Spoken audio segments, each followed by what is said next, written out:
Welcome to great Krikalan magic show. தற்கால தமிழ்நாட்டு வரலாறு அறிமுகம்.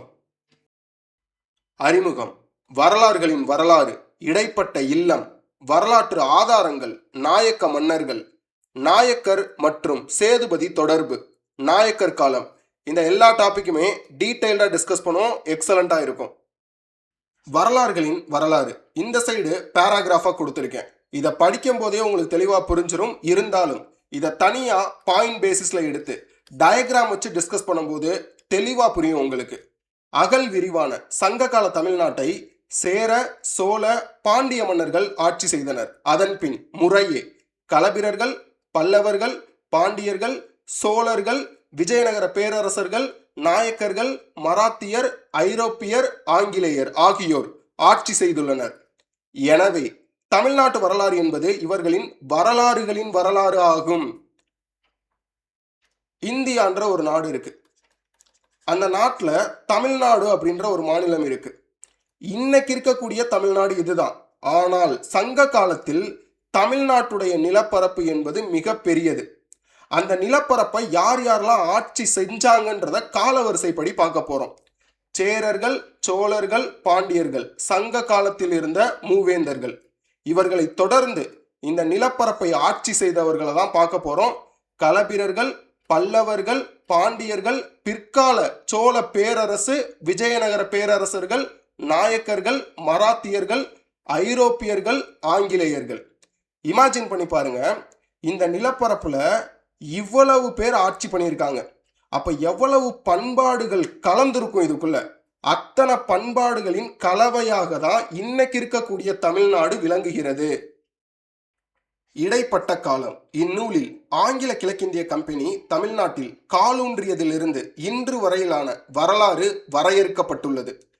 தமிழ்நாட்டில் ஆங்கில கம்பெனி வேர்விட்டு வளர்வதற்கு முன்பே செஞ்சி, மதுரை, தஞ்சை நாயக்க மன்னர்கள் தமிழ்நாட்டை 3 முனைகளிலிருந்து ஆட்சி செய்தனர்.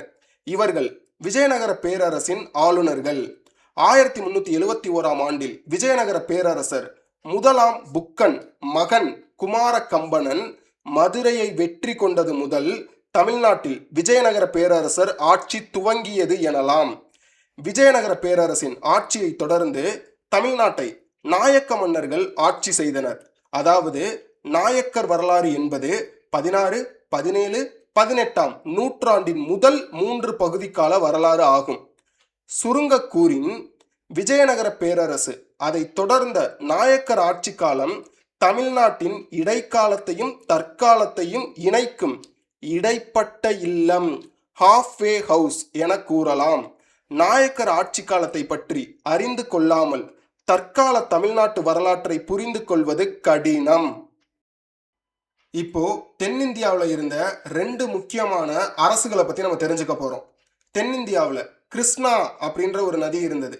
அந்த நதியினுடைய தென்பகுதியில் இருந்ததுதான் விஜயநகர பேரரசு. அந்த நதியினுடைய வடக்கு திசையில் இருந்ததுதான் பாமினி அரசு. 1336ஆம் ஆண்டு விஜயநகர பேரரசு நிறுவப்பட்டது. நிறுவனர்கள் ஹரிஹரர் மற்றும் புக்கர், இவங்க 2 பேருமே சங்கம வம்சத்தை சேர்ந்தவர்கள். 11 ஆண்டுகள் கழித்து 1347 பாமினி வம்சம் நிறுவப்பட்டது. இதனுடைய நிறுவனர் பாமன் ஷா. இப்போ விஜயநகர் பேரரசுல ஹரிஹரர் மற்றும் புக்கரை தொடர்ந்து சங்கம வம்சத்தை சேர்ந்த குமார கம்பனர் ஆட்சிக்கு வர்றாரு. இவரு மதுரை மேல போர் தொடுத்து மதுரையில சுல்தான்களின் ஆட்சியை முடிவுக்கு கொண்டு வராரு. இத பத்தி குமார கம்பனருடைய மனைவி கங்காதேவி ஒரு நூல் எழுதியிருக்காங்க. அந்த நூலின் பெயர் மதுரா விஜயம். இதுவுமே டிஎன்பிஎஸ்ல பல முறை நம்மள்ட்ட கேள்வியா கேட்டிருக்காங்க. அப்ப குமார கம்பனர் மதுரையில வெற்றி அடைந்த பிறகு விஜயநகர் பேரரசு தமிழ்நாட்டிலையும் ஆட்சியை தொடங்கிட்டாங்கன்றத நம்ம புரிஞ்சுக்கலாமா? இப்போ இன்னொரு விஷயத்த நம்ம தெரிஞ்சுக்கணும். நாயக்கர்கள்னா யாரு? எக்ஸாம்பிளுக்கு சொல்றேன். விஜயநகர பேரரசுல ஒரு அரசர் இருப்பார். அவர் புதுசா போய் ஒரு நிலப்பரப்பை கேப்சர் பண்ணுவார், கைப்பற்றுவார். அந்த நிலப்பரப்பை பார்த்துக்கிறதுக்காக ஆளுநர்களை போடுவாங்க. அந்த ஆளுநர்களின் பெயர் தான் நாயக்கர்கள். இந்த நாயக்கர் முறை என்பது விஜயநகர அரசு உருவாகும் பொழுதே தோன்றிவிட்டது. ஆனால் இந்த நாயக்கர் முறை நிறுவன வடிவம் பெற்றது கிருஷ்ணதேவராயர் ஆட்சி காலகட்டத்தில். விஜயநகர பேரரசுல மொத்தம் 4 வம்சம் இருக்கும். சங்கம வம்சம், சாளுவ வம்சம், துளுவ வம்சம், ஆரவிடு வம்சம்னு சொல்லிட்டு இதுல அந்த மூன்றாவது துளுவ வம்சத்தை சேர்ந்தவர் தான் கிருஷ்ணதேவராயர். விஜயநகர பேரரசுல தலை சிறந்த அரசராக கருதப்பட்டவர். இவருடைய காலகட்டத்துல தான் நாயக்கர் முறை நிறுவன வடிவம் பெற்றது. தமிழ்நாட்டுக்குள்ளேயும் நாயக்கர் முறை என்ட்ரி ஆனது. தமிழ்நாட்டில் எஸ்பெஷலா நாயக்க மன்னர்கள் ஆட்சி என்பது 16, 17, 18ஆம் நூற்றாண்டை சேர்ந்தது. 3 நாயக்கர்கள் தமிழ்நாட்டில் ஸ்ட்ராங்கா இருந்தாங்க. மதுரை, தஞ்சை, செஞ்சி நாயக்கர்கள். இப்போ ஒரு விஷயத்தை நம்ம தெளிவா புரிஞ்சுக்கணும். தமிழ்நாட்டுக்கு இடைக்கால வரலாறுன்னு ஒன்று இருக்கு, தற்காலம்னு ஒன்று இருக்கு. இப்போ நம்ம வாழ்ந்துட்டு இருக்கோம் இந்த காலம். இந்த இடைக்கால வரலாறுக்கும் தற்காலத்துக்கும் இடையில இருக்கக்கூடிய ஒரு வரலாறு தான் விஜயநகர பேரரசு மன்னர்களின் ஆட்சி மற்றும் நாயக்க மன்னர்களின் ஆட்சி. இத இடைப்பட்ட இல்லம்னு சொல்றோம்.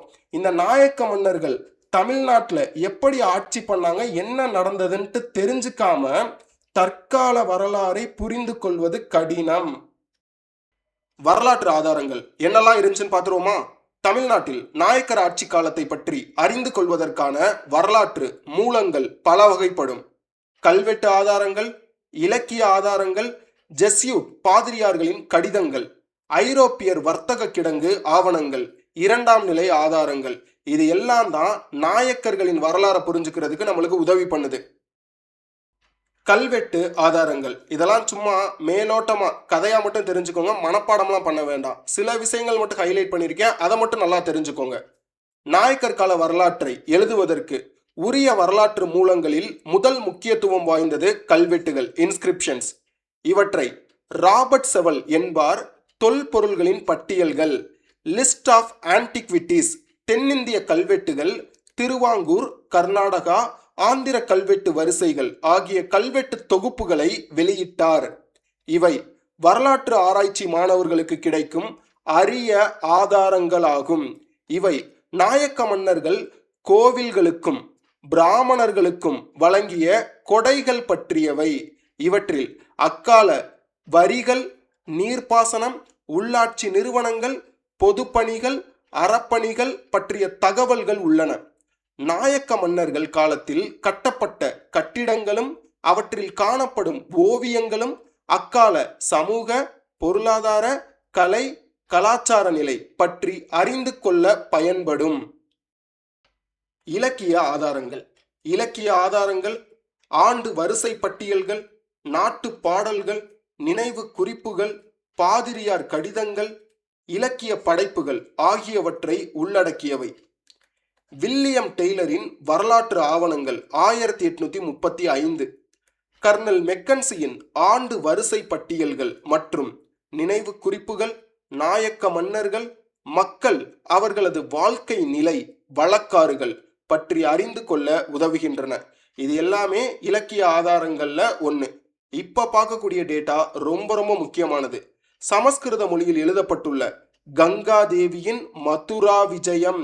கொஞ்ச நேரத்துக்கு முன்னாடி பார்த்தோம்ல, விஜயநகர் பேரரசுல குமார கம்பன்னர்னு ஒருத்தவர் இருந்தாரு. மதுரை மேல போர் தொடுத்து சுல்தான்கள் ஆட்சியை முடிவுக்கு கொண்டு வந்தாரு. அப்போ அவருடைய மனைவி கங்காதேவி மதுரா விஜயம் நூல் எழுதினாங்கன்னு பார்த்தோம்ல, அந்த நூல் தான் இது.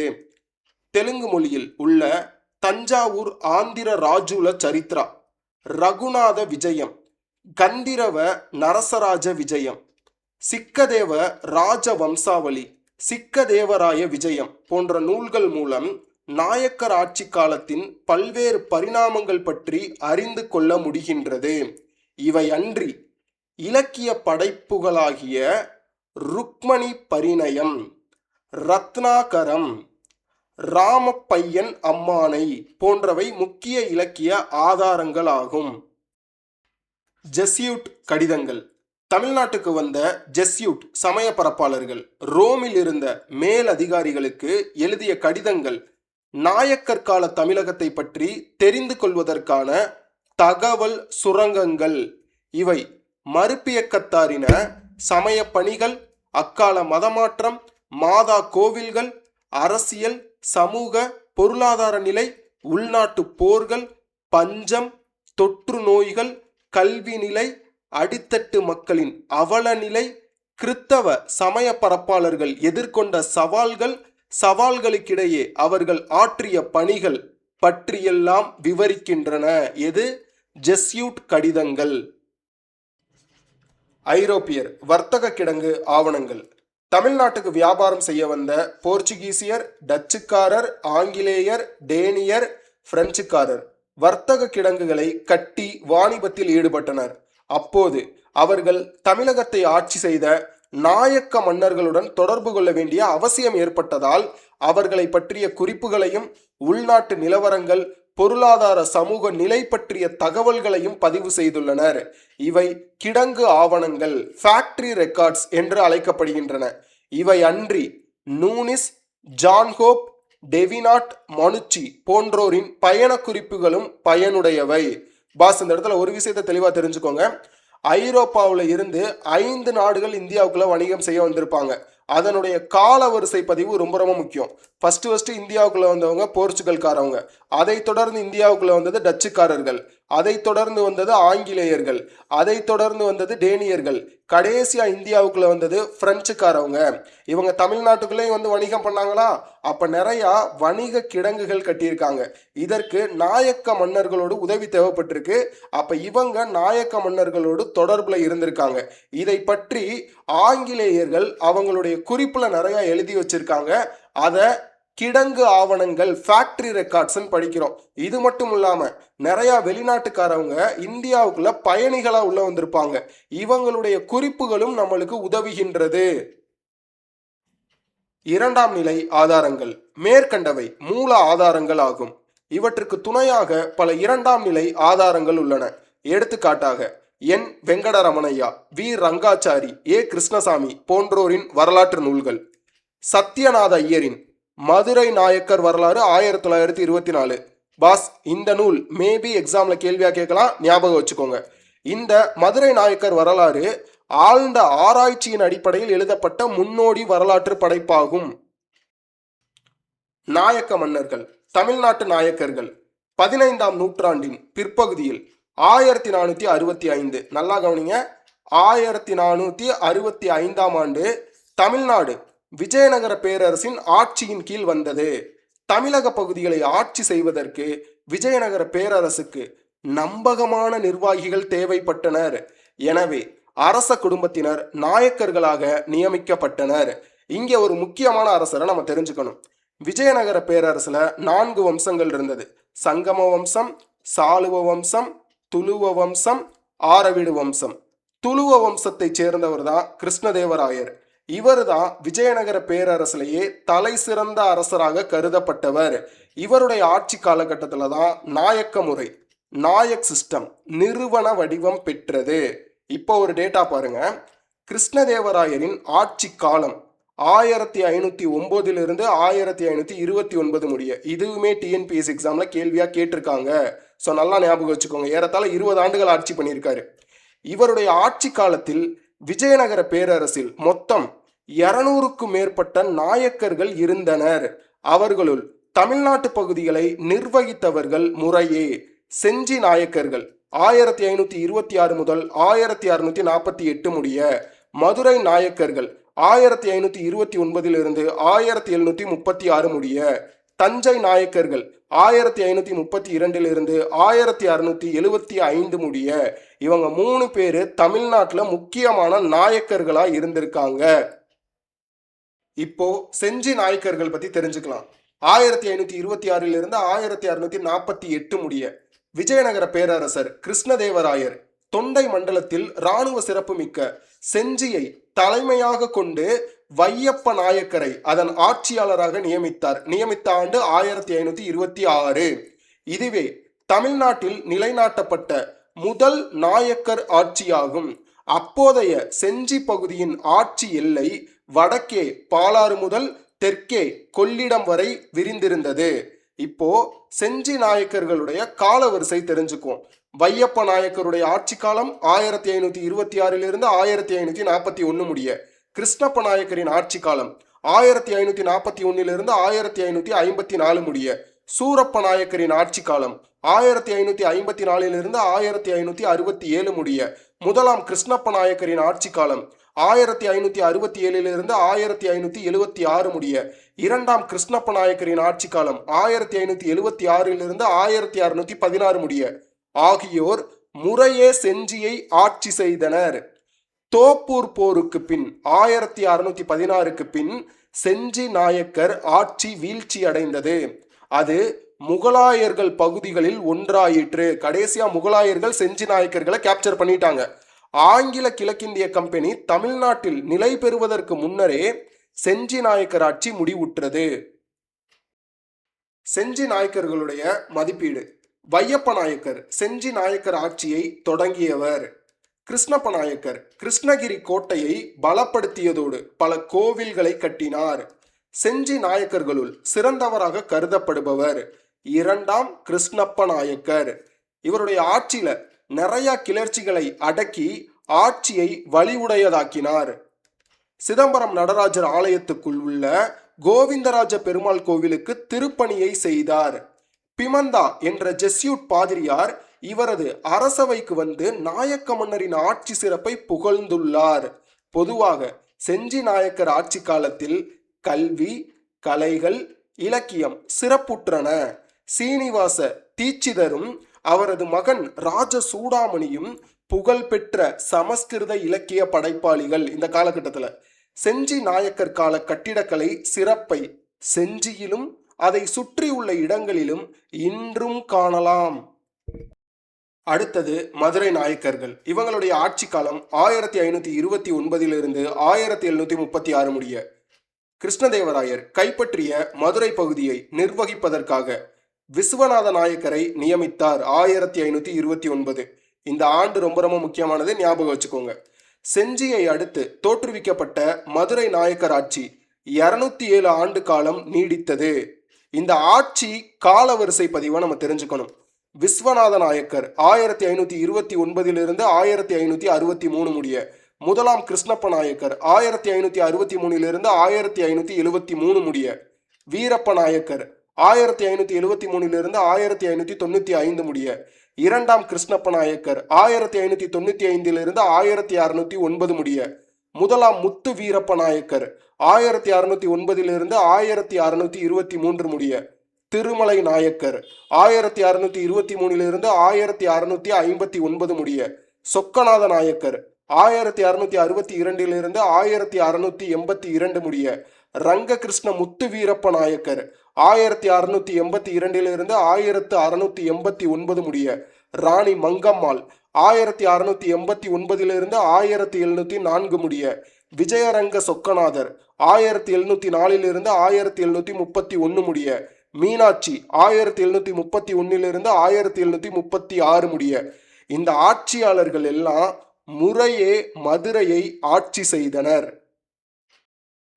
மதுரை நாயக்க மன்னர்களில் முதல் 5 அதாவது விஸ்வநாத நாயக்கர், முதலாம் கிருஷ்ணப்ப நாயக்கர், வீரப்ப நாயக்கர், இரண்டாம் கிருஷ்ணப்ப நாயக்கர், முதலாம் முத்து வீரப்ப நாயக்கர், இவங்க 5 பேருமே தமிழ்நாட்டில் ஆங்கில கிழக்கிந்திய கம்பெனி துவங்கப்படுவதற்கு முன் ஆட்சி செய்தவர்கள். திருமலை நாயக்கர் ஆட்சி காலத்தில்தான் சென்னையில் புனித ஜார்ஜ் கோட்டை கட்டப்பட்டது 1639 ஆண்டு. இதுவே தற்கால தமிழ்நாட்டு வரலாற்றின் துவக்கமாக கருதப்படுகிறது. ரங்ககிருஷ்ண முத்து வீரப்ப நாயக்கர் ஆட்சியின் இறுதி ஆண்டில் சென்னை நகராட்சி தோற்றுவிக்கப்பட்டது. விஜயரங்க சொக்கநாதர் ஆட்சி காலத்தில் ஆற்காடு நவாபாட்சி துவங்கப்பட்டது 1693 ஆண்டு. திருச்சியை கைப்பற்றுவதற்காக பெரும் படையுடன் வந்த ஆற்காடு நவாப் சந்தா சாஹிப் கொடுத்த வாக்குறுதியை மீறியதால் ஏமாற்றமடைந்த அரசி மீனாட்சி முஸ்லிம் நவாபால் கைது செய்யப்படுவதை விட தற்கொலை செய்து கொள்வதே மேல் என்று உயிர் தியாகம் செய்தார் 1736 ஆண்டு. மீனாட்சியின் ஆட்சி காலத்தோடு மதுரை நாயக்கர்களின் காலம் முடிவுக்கு வந்தது. திருமலை நாயக்கர் சாதனைகள். மதுரையை ஆட்சி செய்த நாயக்க மன்னர்களுள் திருமலை நாயக்கரும் ராணி மங்கம்மாளும் மக்கள் மனதில் முனைப்பான நிலைத்த இடத்தை பிடித்தவர்கள். திருமலை நாயக்கரின் பெருமைக்கு பல காரணங்கள் உண்டு. இவர் விஜயநகர பேரரசின் அதிகார பிடியிலிருந்து முற்றிலுமாக விடுபட்டு சுதந்திரமாக ஆட்சி செய்த முதல் நாயக்க மன்னர் ஆவார். மதுரை நாயக்க ஆள் நிலத்தின் தலைநகரை தொலைநோக்குடன் திருச்சியிலிருந்து மீண்டும் மதுரைக்கு மாற்றினார். இதை நல்லா கவனிச்சுக்கோங்க.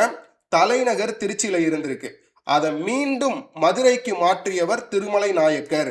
தன்னுடைய சுதந்திரமான ஆட்சியின் அடையாளமாகத்தான் தலைநகர் மாற்றம் ஏற்பட்டதாக கருதுகிறார் ஆர் சத்யநாத ஐயர். பல்வேறு உட்புற வெளிப்புற நெருக்கடிகளுக்கு உள்ளாகி இருந்த மதுரை நாயக்கத்தை மீட்டு பாதுகாப்பையும் பலத்தையும் கொடுத்தவர் திருமலை நாயக்கர். திருமலை நாயக்கர் தன் நிலையை உறுதிப்படுத்திக் கொள்வதற்காக பல போர்களில் ஈடுபட்டார். குறிப்பாக சேலத்தை கைப்பற்ற மைசூர் மன்னர் சாமராஜ் உடையாரின் ஆக்கிரமிப்பு முயற்சியை முறியடித்தார். பின்னர் மைசூர் மன்னர் கந்தர்வ நரசராஜர் சத்தியமங்கலத்தை கைப்பற்றி 1636 ஆண்டு மதுரை மீது தொடுத்த படையெடுப்பை முறியடித்தார். இப்போரின் போது மைசூர் படையினர் மக்களை துன்புறுத்தி கொடுமைப்படுத்தி அவர்களின் மூக்கை அறுத்ததால் இந்நிகழ்வு மைசூர் மூக்கறுப்பு போர் என்று கூறப்படுகிறது. மூக்க பிடிச்சு அறுத்து விட்டுருக்காங்க. மேற்கிந்திய தீவுகளின் ஜென்கிளின் காதறு போருடன் ஒப்பிடத்தக்கது மூக்கறுப்பு போர் என குறிப்பிட்டுள்ளார் ராஜு காளிதாஸ். அது மட்டுமல்ல, கப்பம் கட்ட மறுத்த திருவாங்கூர் மன்னர் உன்னி கேரளவர்மாவை பணிய வைத்தார் திருமலை நாயக்கர்.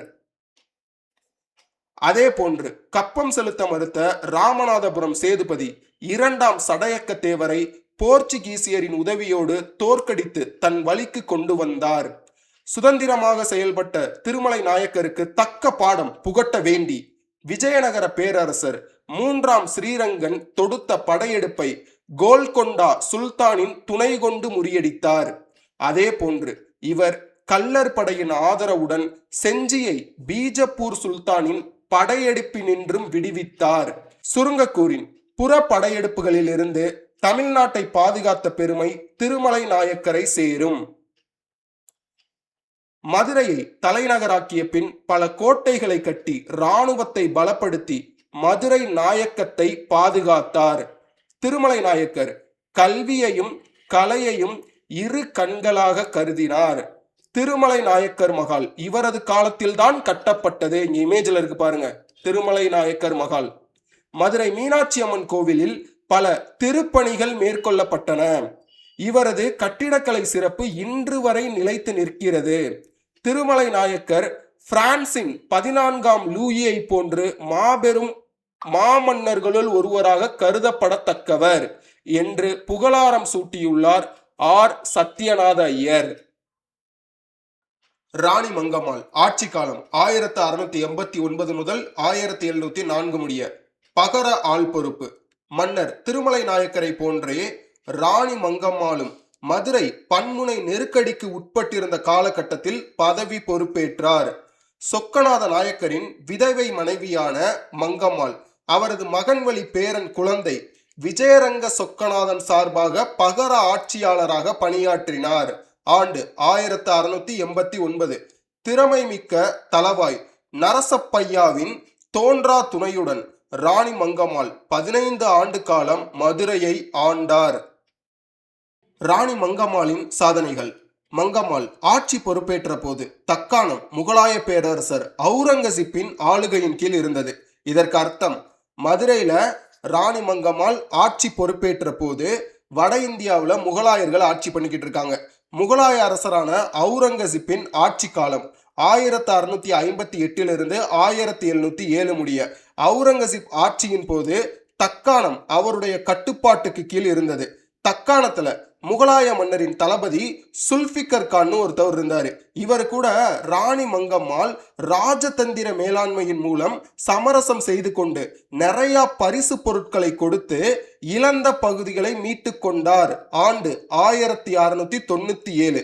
அதன் பின் தளபதி நரசப்பையாவின் தலைமையில் திருவிதாங்கூர் மீது படையெடுத்து ரவிவர்மாவை பணிய வைத்து தனக்கு சேர வேண்டிய கப்பத்தை வசூல் செய்தார் ராணி மங்கம்மாள். அதே திருவாங்கூர்ல இருந்து நிறைய பீரங்கிகளை கொண்டு வந்து மதுரை, திருச்சி காப்பரன்களை பலப்படுத்தினார். ராணி மங்கம்மாளுக்கு தீராத தலைவலியாக இருந்த தஞ்சை மராத்திய மன்னர் சாஜியை தளபதி நரசப்பையாவின் துணை கொண்டு பணிய வைத்தார். தனது கருவூலத்தில் இருந்த பொருள் பணத்தை எல்லாம் ராணிக்கு கொடுத்து அமைதியை விலக்கி வாங்கி பதவியை தக்க வைத்துக் கொண்டார் ஷாஜி. ஆண்டு 1700. ராணி மங்கம்மாள் எதிர்கொண்ட மற்றொரு சவால் மைசூர் மன்னர் சிங்கதேவராயர். இவரு சேலத்தையும் கைப்பற்றியிருக்காரு, கோயம்புத்தூரையும் கைப்பற்றியிருக்காரு. அதோட நிப்பாட்டாம மதுரை தலைநகரையும் முற்றுகையிட்டார். ஆண்டு 1695. இந்த முற்றுகையை வெற்றிகரமாக தடுத்து முறியடித்தார் ராணி மங்கம்மாள்.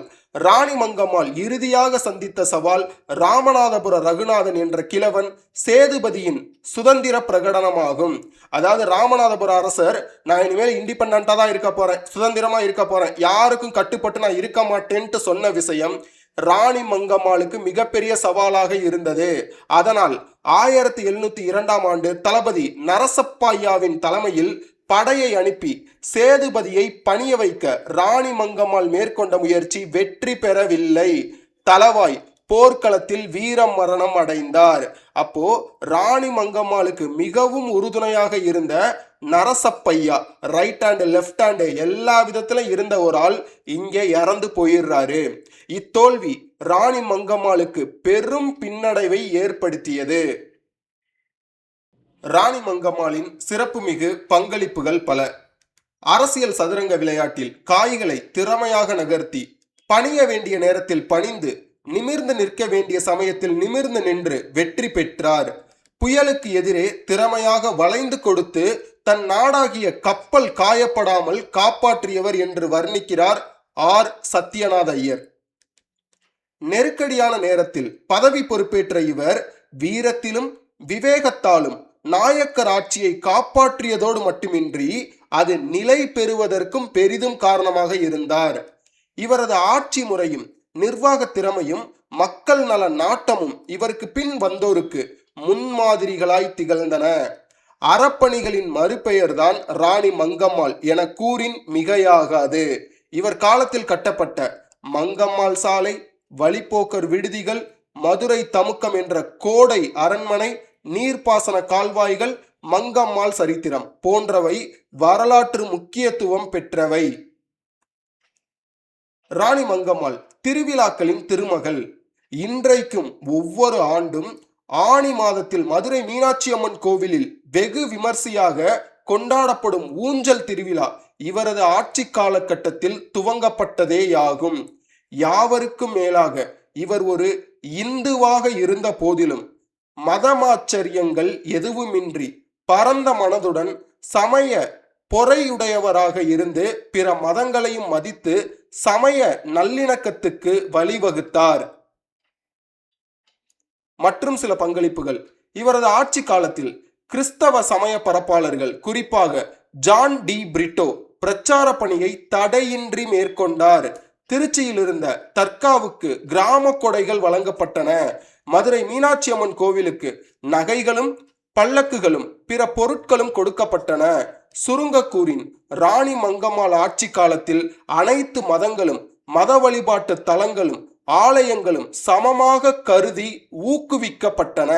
ஒரு பெண்ணால் சிறப்பாக ஆட்சி செய்ய முடியாது என்ற மனப்பான்மையை இவர் பொய்ப்பித்தார். இன்றைக்கும் தமிழகத்தில் வாழும் தெலுங்கர் தங்கள் பெண் குழந்தைகளுக்கு மங்கம்மாள் என்று பெயரிட்டு மகிழ்வதாக குறிப்பிட்டுள்ளார் ஆர். சத்யநாத ஐயர். அடுத்து தஞ்சை நாயக்கர்கள் பத்தி நம்ம தெரிஞ்சுக்கணும். தஞ்சை நாயக்கர்களுடைய ஆட்சி காலம் 1532 1675 முடிய. மன்னர்கள்: விஜயநகர பேரரசர் கிருஷ்ணதேவராயரின் விசுவாசியான செவப்ப நாயக்கரால் 1531 ஆண்டு தோற்றுவிக்கப்பட்டதே தஞ்சாவூர் நாயக்கர் ஆட்சி ஆகும். இதுல வரக்கூடிய அரசர்கள் லிஸ்ட் பார்த்துருவோமா? ஃபர்ஸ்ட் அரசர் செவப்ப நாயக்கர் 1532 1560 முடிய. அச்சுதப்ப நாயக்கர் 1560 1600 முடிய. ரகுநாத நாயக்கர் 1600 1633 முடிய. விஜயராகவ நாயக்கர் 1633 1673 முடிய. அழகிரி நாயக்கர் 1673 1674 முடிய. இதுல ரகுநாத நாயக்கர் தான் சிறப்பான தரமான ஒரு அரசர். லேட்டரா அவரை பத்தி படிப்போம். இவங்க எல்லாருமே 143 ஆண்டுகள் தஞ்சையை ஆட்சி செய்தனர். அதன் பின் தஞ்சை மராத்தியர் வசம் வந்தது.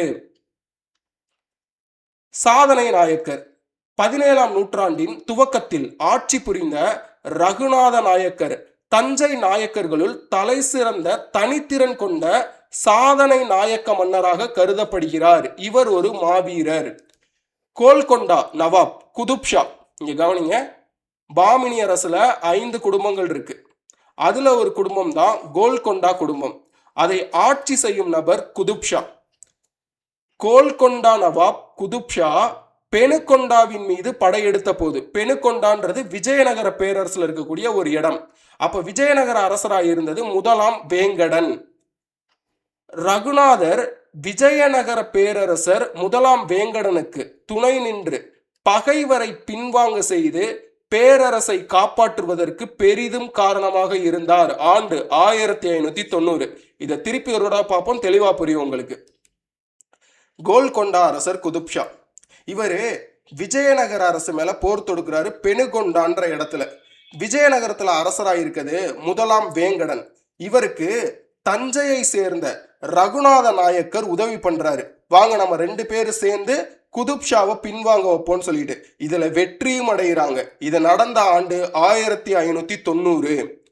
விஜயநகர பேரரசுக்கு நெருக்கடி நேர்ந்த போதெல்லாம் இவர் ஆபத் பாந்தவராக இருந்துள்ளார். ரகுநாதர் மாவீரர் மட்டுமல்ல, சிறந்த கவிஞரும் கூட. இவர் இயற்றிய இந்த நூல்கள் எல்லாமே ரொம்ப ரொம்ப முக்கியமானது. இது அனைத்தும் ரகுநாத நாயக்கரால் இயற்றப்பட்டது. ருக்மணி பரிணயம், பாரிஜாத புஷ்பா பகரணம், ராமாயணம் ஆகியவை தெலுங்கு காவியங்கள் ஆகும். இவர் கர்நாடக இசைக்கு புத்துயிர் ஊட்டினார். இவரது ஆட்சி காலத்தில் தஞ்சை ஒரு கல்வி கோயிலாக காட்சியளித்தது. வரலாற்று நிகழ்வுகள். தஞ்சை நாயக்கர் ஆட்சி காலத்தில் நிகழ்ந்த நினைவு கூறத்தக்க வரலாற்று நினைவுகள். விஜயநகர பேரரசு பகைவரின் படையெடுப்புகளுக்கு பலியாகாமல் இருக்க பயன்பட்டது. விச் மீன்ஸ் விஜயநகர அரசு நிறைய போர்களை சந்திக்கும் பொழுது தஞ்சை நாயக்கர்கள் உதவி புரிந்து விஜயநகர் பேரரசை காப்பாற்றினார்கள். டச்சுக்காரர்களுடன் நட்புறவு ஏற்பட்டது. நாகையில் போர்ச்சுகீசியர் குடியேறினர். நாகை துறைமுகம் சீரமைக்கப்பட்டது. முகலாயர் படையெடுப்பால் பெரிதும் பாதிக்கப்பட்ட திருவண்ணாமலை கோவில் புதுப்பிக்கப்பட்டது. தரங்கம்பாடியில் டேனியர் தங்களது வாணிய பட்டறையை நிறுவ அனுமதிக்கப்பட்டனர். ஐரோப்பிய வணிகர்கள் சோழமண்டல பகுதியில் வர்த்தக மையங்களை அமைத்து கொண்டு வியாபாரத்தில் ஈடுபட்டனர். கட்டிடக்கலை சிறப்புற்றது. எடுத்துக்காட்டு: அச்சுத்ரங்க கூடம், ஸ்ரீராம சௌதம், மதன கோபால விலாசம், விஜய பவனம் ஆகியவை தஞ்சை நாயக்க மன்னர்களால் கட்டப்பட்டவை ஆகும். அடுத்த தலைப்பு நாயக்கர் சேதுபதி தொடர்பு. ஆதிக்கம். மதுரை நாயக்க மன்னர்கள் தங்களது ஆதிக்கத்தை மதுரைக்கு தெற்கே விரிவுபடுத்துவதை ராமநாதபுரம் சேதுபதிகள் விரும்பவில்லை, எதிர்த்தனர். யாரு பாஸ் விரும்புவா? எடுத்துக்காட்டுக்கு, நான் மதுரையை ஆட்சி பண்ணிக்கிட்டு இருக்கேன், நீங்க ராமநாதபுரத்தை ஆட்சி பண்ணிக்கிட்டு இருக்கீங்க. நான் என்னுடைய நிலப்பரப்பை விரிவுபடுத்துறேன்ற பேர்ல உங்க மேல ஆதிக்கம் செலுத்தினா சும்மா இருப்பீங்களா? எதிர்க்க தானே செய்வீங்க. அதே போலதான் மதுரையில் ஆட்சி செய்த நாயக்க மன்னர்கள் தெற்கே விரிவுபடுத்தும் பொழுது ராமநாதபுர சேதுபதிகள் அதை விரும்பவில்லை. பாண்டியர்களை வெற்றி கண்ட விஸ்வநாத நாயக்கரால் ராமநாதபுரம் மறவர்களை பணிய வைக்க முடியவில்லை. முத்து கிருஷ்ணப்ப நாயக்கர் மறவர்களுடன் ராஜதந்திர தொடர்பை ஏற்படுத்தி கொள்ள விரும்பினார். எனவே அவர் சடையக்க தேவர் சேதுபதி ஆவதற்கு உறுதுணையாக இருந்தார். நன்றி கடன் பட்ட சடையக்க தேவரும் அவருக்கு பின்வந்த குட்டன் சேதுபதியும் சுதந்திரமாக செயல்பட விரும்பிய போதிலும் நாயக்க மன்னருக்கு கப்பம் கட்ட சம்மதித்தனர். எதிர்ப்பு. குட்டன் சேதுபதிக்கு அடுத்து வந்த 2ஆம் சடையக்க தேவர் நாயக்க மன்னருக்கு கப்பம் கட்டுவதை அவக்கேடாக கருதி கப்பம் செலுத்த மறுத்துவிட்டார். டச்சுக்காரர்கள் அவருக்கு ஆதரவாக இருந்தனர். திருமலை நாயக்கர் போர்ச்சுகீசியரின் துணையோடு சடையக்க தேவருடன் போரிட்டு பணிய வைத்தார். தேவரின் தோல்வி நாயக்கர் ஆட்சிக்கு எதிரான எதிர்ப்பை தீவிரப்படுத்தியது. இந்த எதிர்ப்பு போராட்டமாக உருவெடுத்தது. இப்போராட்டத்துக்கு தலைமை தாங்கியவர் ரகுநாத தேவர். போராட்டம். மறவர் எதிர்ப்பை எதிர்கொண்ட திருமலை நாயக்கர் சடையக்க தேவரை சேதுபதியாக்கி மறவர் நாட்டை மூன்றாக பிரித்து முறையே ரகுநாதத்தேவர், தனக்கத்தேவர், தம்பித்தேவர் ஆகியோரிடம் ஒப்படைத்தார். இம்மூவருள் ரகுநாத தேவரின் தலைமையின் கீழ் மறவர்கள் ஒன்று திரண்டு போராடினர். கிழவன் சேதுபதி என்று மரியாதையுடன் அழைக்கப்பட்ட ரகுநாத தேவர் தன்னிகரற்ற மறவர் தலைவராக திகழ்ந்தார். கிழவன் சேதுபதியின் வெற்றி. கிழவன் சேதுபதி வீரமும் விவேகமும் மிக்கவர். இவர் வெளிநாட்டவர் ஆக்கிரமிப்பை மதுரை நாயக்கர் மற்றும் தஞ்சை மராத்தியர் துணை கொண்டு முறியடித்தார். தன்னை பலப்படுத்திக் கொண்ட பின்னர் கிழவன் சேதுபதி நாயக்க மன்னருக்கு கப்பம் கட்ட மறுத்துவிட்டார். இந்த மறுப்பே அவரது சுதந்திர பிரகடனமாயிற்று. அப்போது ஆட்சி பொறுப்பில் இருந்த ராணி மங்கம்மாள் கிழவன் சேதுபதிக்கு எதிராக அவரது தளபதி நரசப்பையன் தலைமையில் இராணுவத்தை அனுப்பினார். ஆண்டு 1702. கிழவன் சேதுபதி தஞ்சை மராத்திய மன்னர் சாஜியின் உதவியுடன் நாயக்க படையை புறங்கண்டார். தளபதி நரசப்பையன் போர்க்களத்தில் கொல்லப்பட்டார். இவ்வரலாற்று முக்கியத்துவமிக்க வெற்றி ராமநாதபுரம் சேதுபதி சுதந்திரமாக செயல்பட வழிவகுத்தது. இதை சிம்பிளா புரிஞ்சுக்கலாம். கிழவன் சேதுபதி ஆட்சி பொறுப்பில் இருக்கும் பொழுது தஞ்சை மராத்திய மன்னரும் நாயக்கர்கள் உதவியோடு வெளிநாட்டவர்கள் ஆக்கிரமிப்பை எதிர்கொண்டார். அதற்கு பின்பு தன்னைத்தானே சுதந்திர அரசராக அறிவித்துக் கொண்டு நாயக்கர்களுக்கு கப்பம் கட்ட மறுத்துவிட்டார். இதனால் கோபமடைந்த அன்றைய காலகட்டத்தில் ஆட்சி பொறுப்பில் இருந்த ராணி மங்கம்மாள் அவருடைய தளபதி நரசப்பையன் தலைமையில் ஒரு இராணுவத்தை அனுப்புறாங்க. எதற்காக? கிழவன் சேதுபதிய அடிப்பணைய வைக்கணும்னு சொல்லிட்டு. அதன் காரணமாக நரசப்பையனும் இராணுவ தலைமையில வர்றாரு.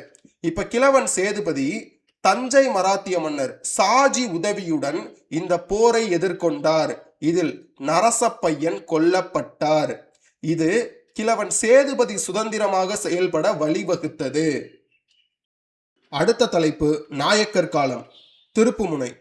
நாயக்கர் காலம் தமிழ்நாட்டு வரலாற்றில் திருப்புமுனையை ஏற்படுத்திய காலகட்டமாகும். இவர்களது காலம் இடைக்காலத்தையும் தற்காலத்தையும் ஒருங்கிணைக்கும் காலபாலமாகும். துவக்கத்தில் நாயக்கர்கள் விஜயநகர பேரரசால் நியமிக்கப்பட்ட அரச பரம்பரையைச் சேர்ந்தவர்களாக இருந்தனர். இவர்கள் வடபகுதியில் இருந்து வந்தமையால் வடுகர்கள் என்று அழைக்கப்பட்டனர். இவர்கள் அரசர்களைப் போன்றே ஆடம்பரமாகவும் பகட்டாகவும் வாழ்ந்தனர். இவர்கள் தமிழ்நாட்டு பாண்டியர்களை அடுத்து அவர்களது பாரம்பரியத்தை பாதுகாக்க வந்தவர்களாகவே தங்களை கருதி கொண்டதாக குறிப்பிட்டுள்ளார் டி.வி. மகாலிங்கம். பாண்டியர்களின் இரட்டை கயல் மீன்களே மதுரை நாயக்கரின் அரச சின்னமாக இருந்தன என்பது குறிப்பிடத்தக்கது. அப்ப பாண்டியர்களுடைய இந்த இரட்டை கயல் மீன் தான் நாயக்கர்களுடைய சின்னமாகவும் இருந்திருக்கு. விஸ்வநாத நாயக்கர் தன்னை பாண்டிய விஸ்வநாதன் என்றே அழைத்து கொண்டார். மத்திய அரசாங்கம். விஜயநகர பேரரசால் நியமிக்கப்பட்ட நாயக்கர் நடுவணாட்சியின் நடுநாயகமாக திகழ்ந்தார்கள். அவரே ஆளுநர், அவரை சுற்றிய மைய அரசு சுழன்றது. தளவாய் இராணுவ தளபதி முதலமைச்சர், பிரதானி வருவாய்த்துறை அமைச்சர், ராயசம் தலைமைச் செயலர். இந்த டேர்ம்ஸ்லாம் எக்ஸாமுக்கு ரொம்ப ரொம்ப முக்கியமானது. இதை கொடுத்துட்டு அப்படியே நம்மள்ட்ட கேள்வியா கேட்கறதுக்கும் நிறைய வாய்ப்பு இருக்கு. ஆகிய மூவரும் நாயக்கரின் ஆலோசனை குழு அமைச்சரவை உறுப்பினர்கள். இதை தவிர்த்து கணக்கன், ஸ்தனாபதி வெளியுறவுத்துறை செயலர், அடப்பம் வெற்றிலை ஏந்துவோர் பிற முக்கிய அதிகாரிகள் ஆவார்கள். பேரரசரால் நியமிக்கப்பட்ட நாயக்கர்கள் விசுவாசத்தோடு பேரரசுக்கு இராணுவ உதவியும் கப்பமும் செலுத்த வேண்டும் என்று எதிர்பார்க்கப்பட்டனர். மாகாண அரசாங்கம். நிர்வாக வசதிக்காக ஒவ்வொரு நாயக்கமும் பல நாடுகளாகவும், ஒவ்வொரு நாடும் பல சீமைகளாகவும், ஒவ்வொரு சீமையும் பல கிராமங்களாகவும் பிரிக்கப்பட்டன. தமிழ்நாட்டின் பாரம்பரிய பேரூர் உள்ளூர் நிறுவனங்கள் மறைந்து போய் அவற்றுக்கு பதில் ஊர் பெயர்கள், எடுத்துக்காட்டு மங்களங்களாகவும் உப்பிடமங்கலம், பாளையங்களாகவும் பெரிய நாயக்கன் பாளையம், சமுத்திரங்களாகவும் அம்பா சமுத்திரம், குடிகளாகவும் பரமக்குடி, ஊர்களாகவும் திருப்பூர், புறங்களாகவும் திருமலை சாமிபுரம், குளங்களாகவும் பெரிய குளம், பட்டிகளாகவும் போடிநாயக்கன் பட்டி பெயர் மாற்றம் பெற்றன. ஒவ்வொரு நாயக்கத்தின் பலமும் பாதுகாப்பும் அதன் இராணுவத்தையும் ஒற்றர் முறையையும் நிதி நிர்வாகத்தையும் பொறுத்திருந்தது. சுருங்கக்கூறின் நாயக்க நிர்வாகம் தமிழ்நாட்டில் அறிமுகப்படுத்தப்பட்ட நன்கு ஒருங்கிணைக்கப்பட்ட இராணுவ கட்டுப்பாட்டுடன் கூடிய அதிகார வர்க்க அமைப்பாகும். இப்புது நிர்வாக அமைப்பின் பல நிலைகளிலும் இராணுவம், நிர்வாகம், கோவில்கள், அரண்மனைகள் தெலுங்கு பேசுவோரே நியமிக்கப்பட்டதால் தமிழ்நாட்டில் தெலுங்கர்கள் மிகுதியாக காணப்படுவதற்கு காரணம் என்று கூறுகிறார் கு. ராஜப்பன். நாயக்கர் நிர்வாகத்தின் கீழ் பல்லவர், சோழர் காலத்தின் புள்ளிதழ் ஜனநாயக உள்ளாட்சி அமைப்புகள் வழக்கொழிந்து போயின. பாளையக்காரர் முறை இது ஒரு நில மானிய முறை. பாளையக்காரர் முறை தளவாய் அரியநாத முதலியாரின் துணையோடு விஸ்வநாத நாயக்கரால் தமிழ்நாட்டில் புகுத்தப்பட்ட உள்ளாட்சி அமைப்பு முறையாகும். விஜயநகர பேரரசில் முன்னமையே வழக்கத்தில் இருந்த இந்நிர்வாக ஆட்சி முறை தமிழ்நாட்டின் சூழலுக்கு ஏற்ப மாற்றி அமைக்கப்பட்டு நடைமுறைப்படுத்தப்பட்டது. இது கிட்டத்தட்ட இடைக்கால ஐரோப்பியாவில் பின்பற்றப்பட்ட பிரபுத்துவ நிலமானிய முறை, ஃபியூடல் சிஸ்டத்தை ஒத்திருந்தது எனலாம். அதை போன்றே இதுவும் நிலமானிய இராணுவ நிதி நிர்வாக படிமுறை அமைப்பாகும். இங்க ஒரே ஒரு விஷயத்தை தெளிவா புரிஞ்சுக்கணும். மதுரை நாயக்கரான விஸ்வநாத நாயக்கரும் அவருடைய தளவாய் அரியநாத முதலியார் இவங்க 2 பேரும் தான் மதுரை பகுதியை 72 பாளையங்களா பிரிச்சு பாளையக்காரர் முறையை தமிழ்நாட்டில் அறிமுகம் செய்தவர்கள். இது டிஎன்பிஎஸ்சி எக்ஸாம்ல கேட்கறதுக்கு நிறைய சான்சஸ் இருக்கு. பாளையங்கள். பாளையக்கார முறையின் கீழ் நாயக்கரின் ஆழ்நில பகுதி பல பாளையங்களாக பிரிக்கப்பட்டது. ஒவ்வொரு பாளையமும் ஒரு பாளையக்காரரால் நிர்வகிக்கப்பட்டது. எடுத்துக்காட்டாக மதுரை நாயக்கம் 72 பாளையங்களாக பிரிக்கப்பட்டிருந்தது. இவற்றுள் ராமநாதபுரம், சிவகங்கை, பாஞ்சாலங்குறிச்சி, உடையார்பாளையம், அரியலூர் ஆகியவை பலமிக்க பாளையங்களாக திகழ்ந்தன. பாளையக்காரர் முறையின் பொறுப்புகள் மற்றும் பணிகள். பாளையக்காரர்களின் பொறுப்புகளும் பணிகளும் நன்கு வரையறுக்கப்பட்டிருந்தன. படைபலத்துடன் பாளையத்தை பாதுகாத்தல், பாளையத்தை இராணுவ கட்டுப்பாட்டுடன் நிர்வகித்தல், திறமையான காவல் முறை மூலம் சட்டம் ஒழுங்கை நிலைநாட்டல், மக்களிடமிருந்து வரி வசூல் செய்து 1/3 பங்கு 1/3 பகுதியை நாயக்கருக்கு செலுத்துதல், இவற்றுக்கேற்ப நிர்வாக, நீதித்துறை, இராணுவ அதிகாரங்களை பிரயோகித்தல், தேவைப்படும் போது நாயக்கருக்கு இராணுவ உதவி செய்தல். பாளையக்காரர் முறை மக்களுக்கு பாதுகாப்பு அளித்த போதிலும் பல்வேறு முறைகேடுகளுக்கும் காரணமாக இருந்தது. நாயக்கர் கால சமுதாயம், மக்கள் நிலை. கிட்டத்தட்ட 400 ஆண்டு காலம் நாயக்க மன்னர்களும் பாளையக்காரர்களும் தமிழ்நாட்டை ஆட்சி செய்துள்ளனர். அடக்குமுறை ஆட்சியின் கீழ் தமிழக மக்களின் வாழ்க்கை நிலையில் பல அடிப்படை மாற்றங்கள் ஏற்பட்டன. ஆட்சியாளர்களாகவும் அதிகாரிகளாகவும் நிலப்பிரபுக்களாகவும் இருந்த நாயக்கர் ஆதிக்கம் மேலோங்கி இருந்தது. அவர்களும் அந்தணர்களும் பிற உயர் சாதியினரும் சலுகை வகுப்பினராக வாழ்க்கையை இன்புற வாழ்ந்தனர். மண்ணின் மைந்தர்கள் சொந்த நாட்டிலேயே அந்நியர்களாகவும் அனாதைகளாகவும் வாழ்க்கையின் விளிம்பில் வறுமையோடு போராட வேண்டியதாயிற்று. சமனற்ற சாதி முறை வளமைக்கும் வறுமைக்கும் இடையேயான வேறுபாட்டை பன்மடங்கு அதிகரித்தது. பருவமழையை நம்பி வாழ்ந்த விவசாயிகளின் நிலங்கள் அபகரிக்கப்பட்டு பல்வேறு கொடுமைகளுக்கு உள்ளாக்கப்பட்டமையால் அவர்கள் கிராமங்களை விட்டே வெளியேறினர். சாதாரண மக்களின் அவல நிலை பற்றிய தகவல்கள் ஜெஸ்யூட் பாதிரியார்களின் கடிதங்களில் காண கிடக்கின்றன. பாமர மக்களின் நிலையை மனதில் கொண்டு பார்க்கையில் நாயக்க மன்னர்களின் காலம் தமிழக வரலாற்றின் இருண்ட காலம் என்று குறிப்பிட்டுள்ளார் கு. ராஜையன். நாயக்கர் காலத்தில் பெண்களின் நிலை. அச்சம், மடம், நாணம், பயிர்ப்பு ஆகியவை தொண்டை தமிழக பெண்களின் பண்புகளாக இருந்தன. கற்பு உயிரினும் மேலாக கருதப்பட்டது. ஆனால் சமண சமயம் இல்லறத்தை விட துறவரத்தை போற்றியதால் பெண்களின் சமுதாய நிலையில் சரிவு ஏற்பட்டது. எனினும் சைவ வைணவ அடியார்கள் பெண்களை போற்றி பாடியமையால் அவர்களால் சமய பணியில் ஈடுபட முடிந்தது. பல்லவர் காலத்தில் புகுத்தப்பட்ட தேவதாசி முறை, குழந்தை மனம், உடன்கட்டை ஏறுதல், கைம்பெண் கொடுமை போன்று புதிதாக புகுத்தப்பட்ட பிற மரபுகள் பாண்டியர், சோழர் காலத்தில் தொடர்ந்து நாயக்க மன்னர்களின் ஆட்சி காலத்தில் உச்ச நிலையை எட்டியது. குழந்தை மனம், சீதனம் கொடுத்தல், பெண் கொடுத்து பெண் வாங்கல், உடன்கட்டை ஏறல், விதவை பெண்களின் தலைமுடியை நீக்கல், ஆட்சியாளர்கள் காம கிளத்தியரை வைத்துக் கொள்ளல் போன்ற பெண்களை அடிமைப்படுத்தி இழிவுபடுத்தும் போக்கு பரவலாயிற்று. இக்காலகட்டத்தில்தான் தேவதாசிகள் பரத்தைகளாக மாறினர். கிராமப்புறங்களில் நிலங்களோடு மகளிரும் அபகரிக்கப்பட்டனர். கல்வியில்லா பெண்கள் வீட்டு பறவைகளாகவும் போக பொருட்களாகவும் பயன்படுத்தப்பட்டனர். கிறிஸ்தவ சமய பரப்பாளர்களும் ஆங்கிலேயரும் தமிழ்நாட்டுக்கு வந்த பின்னரே கல்வி பரவி பெண்கள் விழிப்புணர்வு பெற்றனர். கல்வி ஒண்ணுதான் நம்மளை அடிமைத்தனத்துல இருந்து வெளியே கொண்டு வரும். நல்லா ஞாபகம் வச்சுக்கோங்க. அடுத்த தலைப்பு, நாயக்கர் கால சமய வாழ்க்கை, சமய பொறை. நாயக்க மன்னர்கள் இந்து வைணவர்கள். இவர்கள் பக்தி மிக்கவர்கள். சடங்குகளிலும் சம்பிரதாயங்களிலும் பாரம்பரிய பழக்க வழக்கங்களிலும் நம்பிக்கை உடையவர்கள். பிராமணர்களை பெரிதும் மதித்தவர்கள். கன்னியர் வழிபாடு செய்தனர். நாயக்கர்கள் வைணவர்களாயினும் சைவ சமயத்தையும் சமண சமயத்தையும் பொறுத்து கொண்டனர். தமிழ்நாடு இஸ்லாம் இந்து மத சாயலை பெற்றிருந்தது. இவர்கள் மசூதிகள் கட்டிக்கொண்டு வழிபாடு செய்தனர். நாயக்கர் கால பாதிரியார்களின் பணி. நாயக்கர் ஆட்சி காலத்தில் கிறிஸ்தவர்கள் சிறப்பிடம் பெற்றிருந்தனர். வீரப்ப நாயக்கர் காலத்தில்தான் மதுரையில் ஜெஸ்யூட்டுகள் மதுரை மிஷன் நிறுவப்பட்டது. அதன் தலைவர் பெர்னாண்டஸ் பாதிரியார் தீவிர சமய பிரச்சாரம் செய்தார், மதம் மாற்றம் செய்தார். அதே போன்று முத்து கிருஷ்ணப்ப நாயக்கரின் ஆட்சி காலத்தில் இத்தாலியிலிருந்து வந்த ராபர்ட் டி நொபிலி ரோமானிய பிராமணர் என்று தன்னை அழைத்து கொண்டு கிறிஸ்தவ சமயத்தில் பல புதுமைகளை புகுத்தினார். இவர் பன்முக எதிர்ப்புகளுக்கிடையே தமிழ்நாட்டில் 37 ஆண்டுகள் சமய பணியாற்றினார்.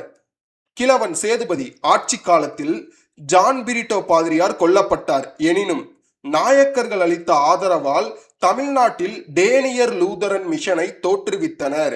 ஆண்டு 1693. அதே போன்று ஜெர்மானிய சமய பிரச்சாரகர் ஸ்வாட்ஸ் தஞ்சாவூர் மிஷனை நிறுவினார். கிறிஸ்து அறிவு வளர்ச்சி சங்கம் துவங்கப்பட்டது.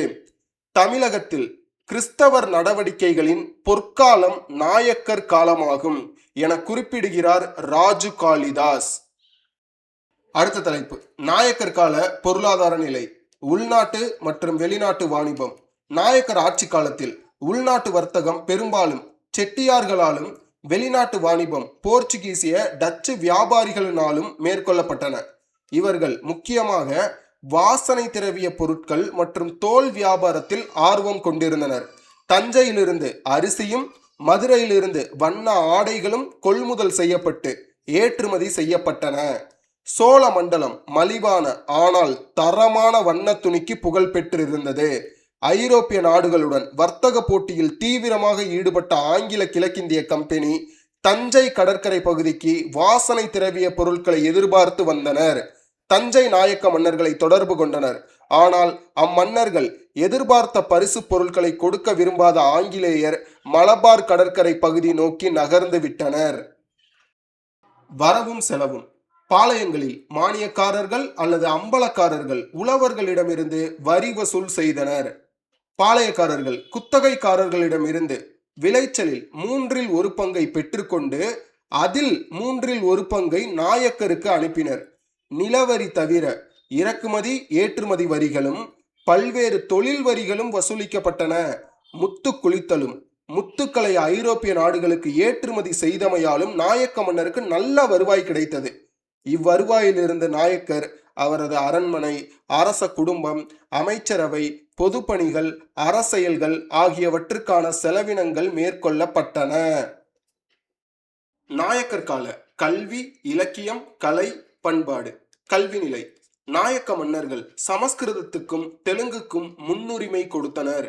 இவர்களது ஆட்சி காலத்தில் அறிவியல் மற்றும் கணித வளர்ச்சிக்கு முக்கியத்துவம் அளிக்கப்பட்டது. கல்வி பிராமணர்களின் ஏகபோக உரிமையாக இருந்தது. இவர்களுக்காக வேத பாடசாலைகள் அரசாங்க ஆதரவுடன் நடத்தப்பட்டன. பிராமணர்களுக்கு அடுத்தபடியாக நாயக்க குடும்பத்தினருக்கும் உயர் அதிகாரிகளுக்கும் உயர் குடியினருக்கும் கல்வி கதவு திறந்துவிடப்பட்டது. தனியார் முயற்சியால் அரசாங்க ஆதரவின்றி திண்ணை பள்ளிக்கூடங்கள் நடத்தப்பட்டன. பெண்களுக்கும் கீழ்த்தட்டு மக்களுக்கும் கல்வி முற்றிலும் மறுக்கப்பட்டது.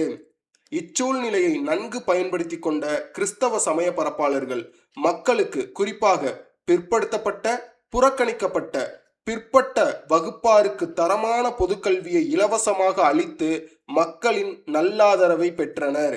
இவர்கள் கல்வி குரலற்றோருக்கு குரலாக இருந்தனர். யாரு? கிறிஸ்தவ சமய பரப்பாளர்கள். இலக்கியம், சிற்றிலக்கியம். நாயக்க மன்னர்கள் கல்வியோடு கலைகளையும் இலக்கியத்தையும் ஊக்குவித்து வளர்த்தனர்.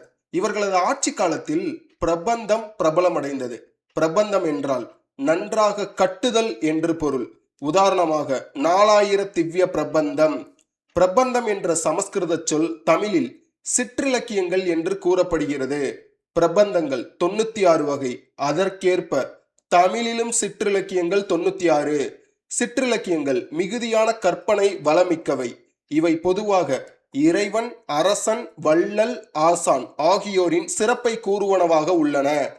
தமிழ் சிற்றிலக்கியம் பரணி, உலா, பிள்ளைத்தமிழ், தூது, கலம்பகம், குறவஞ்சி, கோவை, அந்தாதி ஆகிய இலக்கிய வடிவங்களை பெற்றுள்ளன. இலக்கிய பொற்காலம். நாயக்கர் காலம் தெலுங்கு இலக்கியத்தின் பொற்காலமாகும். திருமலை நாயக்கரின் அமைச்சர் நீலகண்டன். பாஸ், இந்த பாயிண்ட் ரொம்ப ரொம்ப முக்கியமானது, நோட் பண்ணி வச்சுக்கோங்க. நீலகண்டன் என்பவர் நீலகண்ட விஜய சம்பு, கங்காவதாரம், நீல சரித்திர நாடகம் ஆகிய தெலுங்கு நூல்களை இயற்றினார். இதுல ஏதாவது ஒரு நூல் கொடுத்துட்டு இதனுடைய ஆசிரியர் கேட்பாங்க, அதனால ஞாபகம் வச்சுக்கணும். திருமலைநாதரின் சொக்கநாதர் உலா, பரஞ்சோதியின் திருவிளையாடற் புராணம், பொய்யாமொழி கோவை, பிள்ளைத்தமிழ் ஆகிய படைப்புகள் பெருமைக்குரியவை. தென்காசி திரிகூடராசப்ப குறவஞ்சியும் போற்றுதற்குரியவை. காளமேக புலவரும் வில்லி புத்தூராரும் இரட்டை புலவர்களும் பெரும் புகழ் பெற்றிருந்தனர். பாஞ்சாலங்குறிச்சி அழிவு சரித்திர கும்மி, சிவகங்கை சீமை சரித்திரம் போன்ற நாட்டுப்புற பாடல்கள் இலக்கிய சுவையும் வரலாற்று சிறப்பு மிக்கவை. பாதிரியார்களின் இலக்கிய பணி. எஸ்பெஷலா வீரமாமுனிவரை பத்தி நம்ம தெரிஞ்சுக்கணும்.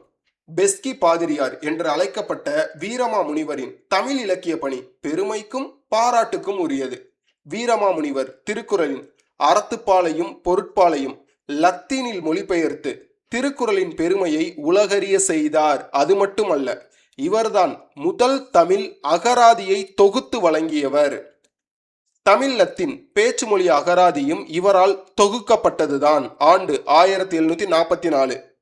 இப்ப பார்க்கக்கூடிய கண்டென்ட் தான் ரொம்ப ரொம்ப முக்கியமானது. வீரமாமுனிவர் பத்தி.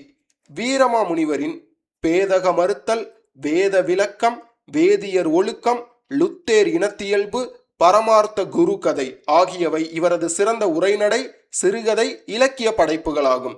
வீரமாமுனிவர் இயற்றிய கொடுந்தமிழ் இலக்கணம், செந்தமிழ் இலக்கணம், செந்தமிழ் இலக்கண திறவுகோல், 5 இலக்கண தொன்னூல் விளக்கம் ஆகியவை பெருமைக்குரிய இலக்கண படைப்புகளாகும். இவர் இயற்றிய திருக்காவலூர் கலம்பகம் நினைவு கூறத்தக்கது. வீரமாமுனிவர் தமிழ்நாட்டுக்கு வந்து தமிழை பழுதர பயின்று அதில் காப்பியம் படைக்கும் அளவிற்கு புலமை பெற்றது வியந்து போற்றுதற்குரியதாகும். அடுத்த பாதிரியார் ராபர்ட் டி நொபிலி. முத்துகிருஷ்ணப்ப நாயக்கர் ஆட்சி காலத்தில் மதுரைக்கு வந்த ராபர்ட் டி நொபிலி ஆண்டு 1606. தலை சிறந்த உரைநடை இலக்கிய படைப்பாளி. இவர் இயற்றிய ஞானோபதேச காண்டம், மந்திய வியாக்கியானம், சத்தியவேத இருபட்சணங்கள், ஜான தீபிகை, வேத பரீட்சை, மந்திர மாலை, உபதேச சல்லாபம், ஞானோபதேசம், சின்ன குறிப்பிடம் போன்றவை தமிழில் இயற்றப்பட்ட உரைநடை இலக்கியமாகும். பாஸ், இதுல ஏதாவது ஒன்று கொடுத்துட்டு இது யார் இயற்றியதுன்னு கேட்பாங்க, நல்லா படிச்சுக்கோங்க. தமிழ்நாட்டு இலக்கிய வரலாற்றில் நாயக்கர் கால கிறிஸ்தவ பாதிரியார்களின் தமிழ் இலக்கிய பணி ஈடு இணையற்றது. நாயக்கர் காலத்து கலைகள். கட்டிடக்கலை. நாயக்க மன்னர்களின் ஆட்சி காலத்தில் கோவில் கட்டிடக்கலை உச்சகட்டத்தை எட்டியது. இவர்கள் கட்டிய கோவில்கள் மதுரை, ஸ்ரீரங்கம், திருவானைக்கா, திருவாரூர், திருவண்ணாமலை, ஸ்ரீவில்லிபுத்தூர் ஆகிய ஊர்களில் கம்பீரமாக காட்சியளிக்கின்றன. இவற்றுள் குறிப்பிடத்தக்க சிறப்பு வாய்ந்தவை மதுரை கோவிலும் ஸ்ரீரங்கமும் ஆகும். விண்ணுயர் கோபுரங்களும் ஆயிரங்கால் மண்டபங்களும் பிரமிக்கத்தக்கவை. விசுவநாத நாயக்கரும் திருமலை நாயக்கரும் ராணி மங்கம்மாளும் ராணி மீனாட்சியும் கோவில் கட்டிடக்கலை வளர்ச்சிக்கு பெரும் பங்களித்துள்ளனர். ஒவ்வொரு கோவிலும் கலை தோட்டம், கலாச்சார கூடம். நாயக்கர் காலத்து சிற்பக்கலை. நாயக்க மன்னர்கள் கட்டிய ஆயிரங்கால் மண்டபங்களும் கல்யாண மண்டபங்களும் மண்டப தூண்களும் கோபுரங்களும் சிற்பக்கலை களஞ்சியங்கள். தூண்களில் கம்பீரமான குதிரைகள் முன்காலை தூக்கி நிற்கும் நிலையில் சிற்பங்கள் அமைக்கப்பட்டுள்ளன. மீனாட்சி கோவிலில் பிட்சாடனம், மோகினி, காளி நடனம், சிவன் ஊழி கூத்து, திருக்கல்யாண காட்சி இவற்றை குறிக்கும் சிற்ப தூண்கள் சிற்பக்கலை சிகரங்கள். ஆயிரக்கால் மண்டப முகப்பு தூண்களில் காணப்படும் குறவன் குரத்தி சிற்பங்கள் கண்கவர் சிற்ப காட்சிகள். யாழி மீது வீரர் அமர்ந்துள்ள சிற்பங்களும் குறிப்பிடத்தக்கவை. ஸ்ரீரங்க சேசாஸ்திரி மண்டபம் கவர்ச்சி மிக்கது. முக்கிய சிற்பங்களில் தெலுங்கு கன்னட ஆடை அணிகலன்கள் பிரதிபலிப்பதை பார்க்கலாம். பாளையங்கோட்டைக்கு அருகே உள்ள கிருஷ்ணபுர திருவேங்கடநாதர் கோவிலில் காணப்படும் குறவன் குரத்தி சிற்பமும் திருவிளையாடற் புராண நிகழ்ச்சிகளும் நாயக்க மன்னர்கள் காலத்தில் பாண்டிய நாட்டில் உருவாக்கப்பட்டவை ஆகும். நாயக்கர் காலத்து ஓவியக்கலை. ஓவியக்கலை கவின் கலைகளில் ஒன்றாகும். ஓவியமும் சிற்பமும் ஒட்டி பிறந்த இரட்டை குழந்தைகள். சங்ககால அரண்மனைகளில் சித்திரங்கள் வரையப்பட்ட மாடங்கள் இருந்தன. மகேந்திரவர்ம பல்லவன் சித்திரக்கார புலி என்ற சிறப்பு பட்டத்தினை பெற்றிருந்தான். இந்த பாயிண்ட் ரொம்ப முக்கியமானது, டிஎன்பிஎஸ்சி எக்ஸாம்ல கேள்வியா கேட்பாங்க. புதுக்கோட்டை சித்தனவாசலில் காணப்படும் குகை வண்ண ஓவியங்கள் நிறைந்த கலைக்கூடம். பெருவுடையார் கோவில் கருவறையில் தீட்டப்பட்ட ஓவியங்கள் சோழர் கால ஓவிய வளர்ச்சியின் வெளிப்பாடாகும். பழம் பாரம்பரியமிக்க ஓவியக்கலை மதுரை நாயக்கர் காலத்தில் புத்துயிரும் புதுப்பொலிவும் பெற்றது. திருவெல்லரை, திருவலம்புரி, ஸ்ரீரங்கம், குடந்தை, செங்கம், பட்டீசுவரம் ஆகிய இடங்களில் நாயக்கர் கால ஓவியங்கள் காண கிடக்கின்றன. மதுரை மீனாட்சி அம்மன் கோவிலில் உள்ள ஊஞ்சல் மண்டபத்தின் எதிரில் உள்ள சிறு மண்டபத்தில் சுந்தரேச பெருமான் அங்கையர் கன்னியை மனம் புரியும் ஓவியம் கண்கொள்ளா காட்சியாகும். பொற்றாமரை குளத்துக்கு எதிரே உள்ள சுவர்களில் சிவபெருமானின் 64 திருவிளையாடல்களும் வரையப்பட்டுள்ளன. சிதம்பரத்தில் உள்ள கம்பன் கோட்டத்தில் நாயக்கர் கால ஓவியங்கள் தீட்டப்பட்டுள்ளன. நாயக்கர் கால நாட்டியக்கலை. இசையோடு இயைந்த கூத்துக்கலையை சங்ககால மக்கள் போற்றி பாராட்டினர். மன்னர்கள் கூத்து கலைஞர்களுக்கு பெரும் பொருட்களை பரிசாக கொடுத்து மகிழ்ந்தனர். சிலப்பதிகாரம் நாட்டிய கலையின் பெருமையை பறைசாற்றுகின்றது.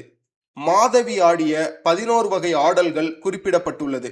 இக்கலை பல்லவர் காலத்திலும் சோழர் காலத்திலும் மேலும் செழிப்புற்று வளர்ந்தது. நாயக்கர் காலத்தில் தேவதாசிகள் கோவில்களில் பூசையின் போது சிலைக்கு முன் நடனமாடினர். பெண்களுக்கு பொட்டு கட்டும் வழக்கம் இவர்கள் காலத்தில் இருந்ததாக குறிப்பிட்டுள்ளார் டாக்டர் தட்சிணாமூர்த்தி. அரண்மனையில் நடன பயிற்சிக்கென தனி இடம் இருந்தது. நடனக்கலை வல்லுநரான ரகுநாத நாயக்கர் பின்பற்றிய நடனம் ரகுநாத விலாசம் என்று அழைக்கப்படுகிறது. நாயக்கர் காலத்து இசைக்கலை. இசைக்கலை தமிழ் மக்களின் வாழ்வோடு இரண்டர கலந்துள்ளது. சங்க இலக்கியங்களில் இசை, இசை கருவிகள், இசை கலைஞர்கள், இசை நூல்கள் பற்றிய தகவல்கள் விரவி கிடக்கின்றன. பின்னர் வந்த பல்லவர்களும் சோழர்களும் இசைக்கலையை புதிய உச்சத்துக்கு கொண்டு சென்றனர். அவர்களுக்கு பின் வந்த நாயக்கர்கள் காலத்தில் இசைக்கலை கீர்த்தனைகள் உருவத்தில் வெளிப்பட்டது. பல்லவி, அனுபல்லவி, சரணம் என்னும் அமைதியுடைய கீர்த்தனைகள் எழுதப்பட்டன. இம்மரபை ஒட்டி தியாகையர், முத்துச்சாமி தீட்சிதர், சாமா சாஸ்திரி ஆகியோர் இயற்றிய கீர்த்தனைகள் மங்கா புகழ் பெற்றன. பின்னர் வந்த சீர்காழி அருணாச்சல கவிராயர், கோபாலகிருஷ்ண பாரதி, மாயூரம் வேதநாயகம் பிள்ளை, அண்ணாமலை ரெட்டியார் போன்றோர் இக்கீர்த்தனைகளை பின்பற்றி தமிழிசை பாடல்களை இயற்றினர். காசுக்கலை. விஜயநகர பேரரசர்கள் காசுக்கலைக்கு ஊக்கமளித்தனர். கிருஷ்ணதேவராயர் வெளியிட்ட காசுகள் அக்கால சமய சமூக நிலையை அறிய பேருதவியாக உள்ளன. அறவீடு மரபை தோற்றுவித்த திருமலைராயர் காசுகளில் ஒரு பக்கம் பன்றியும் மறுபக்கம் ராமன், சீதை, லக்குவன் பொறிக்கப்பட்டுள்ளதை காணலாம். இக்காசுகளில் திருமலைராயலு என்ற பெயர் நாகரியில் எழுதப்பட்டுள்ளது. 1615க்கு பின்னர் இக்காசுகள் திருப்பதி வெங்கடேச பெருமாள் பெயரில் மட்டும் வெளியிடப்பட்டன. அறிமுகத்துல கடைசி தலைப்பு பண்பாடு. வரையறை. பண்பாடு என்ற தமிழ் சொல் பண்படு என்னும் சொல்லிலிருந்து பெறப்பட்டதாகும். பக்குவப்பட்ட, செம்மைப்படுத்தப்பட்ட, பயிரிடப்பட்ட என்ற பொருளிலும் இச்சொல் பயன்படுத்தப்படுகிறது. நல்ல பழக்க வழக்கங்களை மேற்கொள்ளல் என்ற பொருளிலும் இச்சொல் ஆளப்படுகிறது. சிறந்த வாழ்க்கைக்கு அடிப்படையாக அமைகின்ற உள்ள பாங்கின் வெளிப்பாடே பண்பாடு என்று வரையறுத்துள்ளார் தே.பொ. மீனாட்சி சுந்தரனார். பண்புடையார் பட்டுண்டு உலகம் என்றார் திருவள்ளுவர். குறள் எண் 996. பண்பு கூறுகள். சங்க காலத்தில் ஒழுக்கம், பரந்த மனப்பான்மை, தன்மானம், தொண்டுள்ளம், செய்நன்றி போற்றல், நட்பு, அஞ்சாமை, காதல், வீரம், வறுமையில் செம்மை, அறமுரைத்தல், அடக்கமுடைமை, அருளுடைமை, அழுக்காராமை, அறிவுடைமை, அன்புடைமை, ஆள்வினை உடைமை, இனியவை கூறல், ஈகை, சான்றாண்மை, தெரிந்து தெளிதல், நடுவு நிலைமை, பண்புடைமை, வாய்மை போன்றவை உயரிய மக்கள் பண்புகளாக கருதப்பட்டன. எப்போ? சங்க காலத்தில். இவையே பண்பாட்டின் வேர்களும் விழுதுகளும் ஆகும். இடைக்கால பண்பாடு. இடைக்கால தமிழ் பண்பாட்டில் சமண, பௌத்த, வேத, சைவ, வைணவ பண்பு கூறுகள் மேலோங்கி நின்றன. நாயன்மார்களும் ஆழ்வார்களும் பண்பாட்டுக்கு ஆன்மீக தத்துவ விளக்கம் கொடுத்தனர். இவற்றோடு இஸ்லாமிய, கிறிஸ்தவ, ஐரோப்பிய பண்பாடு கூறுகளும் கலந்தன. கோவில்கள் பண்பாட்டின் பிரதிபலிப்பாக பார்க்கப்பட்டன. நாயக்கர் கால பண்பாடு. இடைக்காலத்தையும் தற்காலத்தையும் இணைத்த நாயக்கர் காலம் பல்வேறு பண்பாடுகளுக்கு ஆடுகளமாக அமைந்திருந்தது. இந்து மதத்தின் இரு பிரிவினரான சைவரும் வைணவரும் தங்களுக்குள் வேறுபட்டிருந்தனர். நாயக்கர் காலத்தில் முகமதியர்களும் கிறிஸ்தவர்களும் தமிழகத்துக்கு அறிமுகமாயினர். மதமாற்றம் தமிழக பண்பாட்டில் அடிப்படை மாற்றத்தை செய்தது. பண்பாடு மோதல்களுக்கு தீர்வாக பண்பாட்டு பொதுநோக்கு கோடிட்டு காட்டப்பட்டது. மேலும் தமிழ்நாடு பிற மொழிகளுடன் உறவு கொண்டமையால் மொழிக்கலப்பு ஏற்பட்டு அதன் தாக்கம் பண்பாட்டில் வெளிப்படலாயிற்று. குறிப்பாக தமிழ் பண்பாட்டில் தெலுங்கு கலாச்சாரமும், தெலுங்கு கலாச்சாரத்தில் தமிழ் பண்பாடும் ஊடும் பாவும் போல் இரண்டர கலந்தன. பண்பாட்டில் வியத்தகு மாற்றம். நாயக்கர் ஆட்சி காலத்தில் ஐரோப்பியர் வருகையால் கல்வியில் மாபெரும் மாற்றம் ஏற்பட்டது. அதன் விளைவாக சமுதாயத்தில் புறக்கணிக்கப்பட்டிருந்தோர் புதுவாழ்வு பெற்றனர். பிற்படுத்தப்பட்டோரும் பிற்பட்டோரும் விழிப்புணர்வு பெற்று சமுதாயத்தில் உயர்வடைந்தனர். ஐரோப்பியர் தொடர்பால் பண்பாட்டில் பல வியத்தகு மாற்றங்கள் ஏற்பட்டன. பாஸ், இதோட அறிமுகம் தலைப்பு கம்ப்ளீட்டா முடிவடையுது. இந்த வீடியோவுக்கு நீங்க கொடுக்கக்கூடிய ரெஸ்பான்ஸை பொறுத்து அடுத்த வீடியோவை நம்ம ரெடி பண்ணுவோம். தேங்க்யூ.